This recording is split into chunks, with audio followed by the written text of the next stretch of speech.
আসসালামু আলাইকুম এভরিওয়ান। আজকে নিয়ে এসেছি একেবারে বাবুর্চি থেকে করা অথেন্টিক বিরিয়ানি রেসিপি।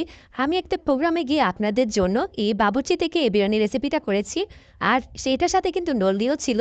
খুবই মজার এবং একেবারে বাবুর্চির স্টাইলে যে বিরিয়ানিটা রান্না করা হয় সেটাই আজকে আপনাদের পুরো ভিডিওতে দেখাবো। আর চেষ্টা করেছি পুরো ভিডিওটা সম্পূর্ণ পরিমাপ সহ করার। চলুন দেখে নিই। প্রথমে বাবুর্চি এখানে ২ কাপের মতো সয়াবিন তেল দিয়ে দিয়েছিল।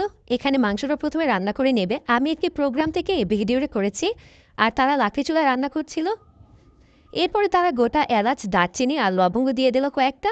তেলটা গরম হলে তারা এই গোটা মশলাগুলো দিয়ে দিয়েছে। তারপরে দিয়ে দিয়েছে প্রায় ২.৫ থেকে ৩ কাপের মতো পেঁয়াজ কুচি। এখানে কিন্তু তারা ২ রকমের তেল ইউজ করবে, পরে কিন্তু আবার তেল অ্যাড করা হবে। তাই প্রথমে সয়াবিন তেলটা দিয়ে আগে পেঁয়াজটা ভেজে নিচ্ছে। পেঁয়াজটা কিন্তু একদম ব্রাউন করে নিয়েছিল। এ পর্যায়ে তারা লবণটাও দিয়ে দিয়েছিল পেঁয়াজের সাথে।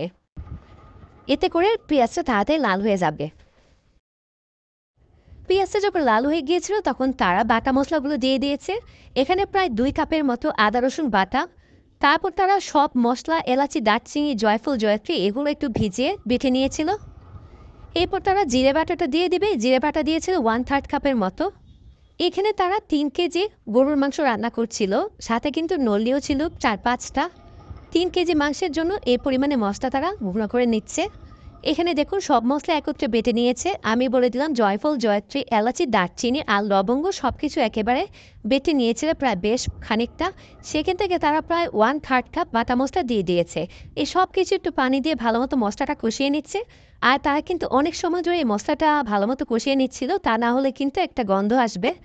সুন্দর করে পানি দিয়ে মশলাটা কষিয়ে নিচ্ছে।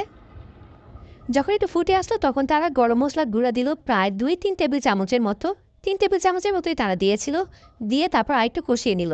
আর এখানে মাংসটা ভালো মতো ধুয়ে রেখে দিয়েছিল। প্রথমে তারা নলিগুলো দিয়ে দিয়েছিল। তারপর মাংস সাইজটা কিন্তু মিডিয়াম রেখেছিল, একেবারে ছোটো না, যেহেতু বিরিয়ানি রান্না করছে। ভালো মতো মশলার সাথে নলিগুলো মিক্স করে দিচ্ছে। একে একে সবগুলো মাংসও দিয়ে দিল। মাংসটা দিয়ে ভালো মতো কষিয়ে নিচ্ছে। প্রথমে কিন্তু তারা কোনো পানি ইউজ করেনি, যতটুকু দেখেছি মাংস থেকে বেশ খানিকটা পানি চলে এসেছিল। এরপর তারা ভালো মতো কষিয়ে নেবে। এই দেখুন মাংসের উপরে কিন্তু অনেকটা পানি চলে এসেছে। এরপর সামান্য একটু ঢেকে দিয়েছিল। তারপরে মাংসটা যখন কষা হয়ে গিয়েছিল তারপর একটু এখানে তারা প্রায় ১ কাপের মতো টক দই একটু ফেটে দিয়ে দিল উপর দিয়ে। দিয়ে খুব ভালোভাবে মাংসের সাথে মিক্স করে নিল। এতে কিন্তু মাংসটা খুব তাড়াতাড়ি সিদ্ধ হবে আর খেতেও ভালো লাগবে। এ পর্যায়ে কিন্তু তাপটা অনেক ছিল। আর লাকড়ি চুলায় যেহেতু রান্না, তাই তাড়াতাড়ি হয়ে গিয়েছিল এই গরুর মাংস রান্নাটা। তারপর এখানে প্রথমে তারা কেওড়া জল দিল প্রায় ২ টেবিল চামচের মতো। এরপর দিয়ে দিল গোলাপ জল প্রায় ১ টেবিল চামচের মতো। দিয়ে আরেকটু ভালো মতো রান্না করে নিচ্ছে। আর এখানে কিন্তু পরে প্রায় ১ কাপের মতো সরিষার তেল তারা অ্যাড করেছিল মাংসের উপর। আর এতে কিন্তু টেস্টটা অনেক বেড়ে গিয়েছিল সরিষার তেলের জন্য। আর এ পর্যায়ে খুব ভালো মতো রান্না করে তারপর পানি দিয়ে দিল। এখানে কিন্তু তারা প্রায় বেশ অনেকখানি পানি দিয়েছে মাংসটা যাতে ভালো মতো সেদ্ধ হয়। আর যেহেতু নলিও ছিল ভালো মতো সেদ্ধ করে নিয়েছে। মাংসটা সেদ্ধ হওয়ার পর মাংসের যে ঝোলটা ছিল সেটা আলাদা করে নিয়েছে আর মাংসগুলো আলাদা করে নিল। তারা কিন্তু এই মশলাটার সাথে পোলাওটা রান্না করবে।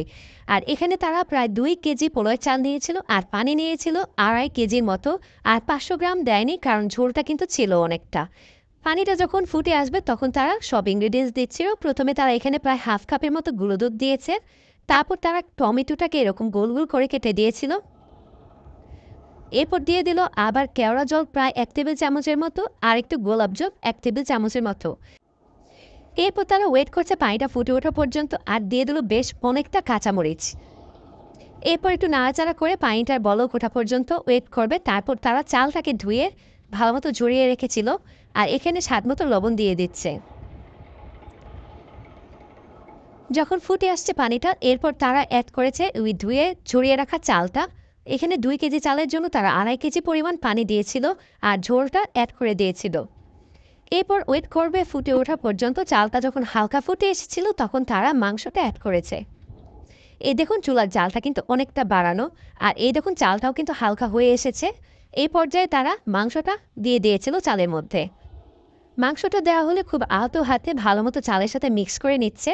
আর এই সময় কিন্তু খেয়াল রাখতে হবে যাতে করে নিচে লেগে না যায়।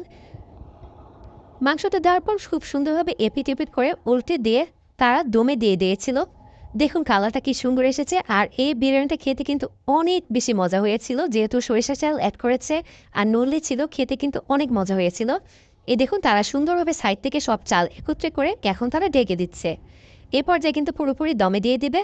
আর উপর থেকে তারা কিন্তু কয়লা দিয়ে দিচ্ছিল। বাবুর্চিরা কিন্তু এভাবেই রান্না করে যাতে করে দুই পাশে হিট পায়, আর নিচেও কয়লা। এ পর্যায়ে কিন্তু জাল একেবারেই কম, আর কয়লা দিয়েছিল নিচে কোনো আগুন ছিল না।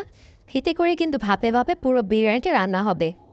এরপর কিন্তু ঢাকনা খুলে তারা অপর পিঠ করে দিচ্ছিল, এতে করে নিচের পাটটা হয়ে যাওয়ার পর উপরের পাটটাও কিন্তু হয়ে যাবে।